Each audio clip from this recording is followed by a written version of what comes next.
Hola, buen día. Nos encontramos aquí en la casa. Vemos que está lloviendo fuerte.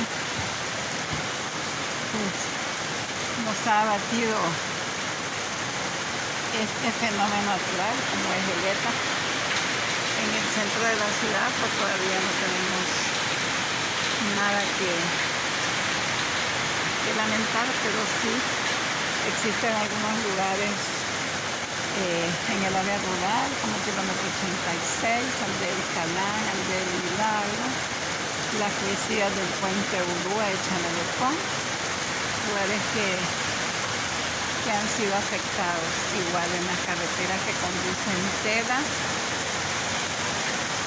Ceiba, Progreso y Oro, son crecientes enormes que han hecho aberturas en las carreteras. Esperamos que esto se termine, que no continúe, porque cada día que pasa está lloviendo más fuerte, muy fuerte, y esto ocasiona daños en las viviendas de algunos vecinos que viven a la orilla de las quebradas o de los ríos. Y aquí en Villanueva pues ya existen albergues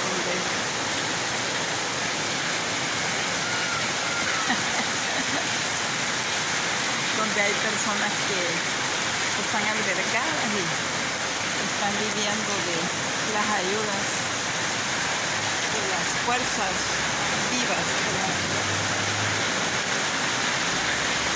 Vemos cómo está la lluvia de fuerte,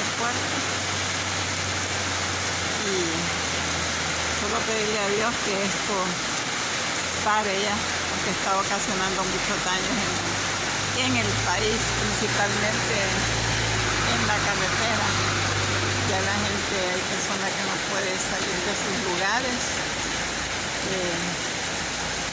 para poder hacer sus actividades normales. Les habló Doris Morel desde Villanueva Cortejo de la Centroamérica. Les invito a que se suscriban a mi canal. Seguiremos informando del acontecer nacional en nuestro país. Muchas gracias.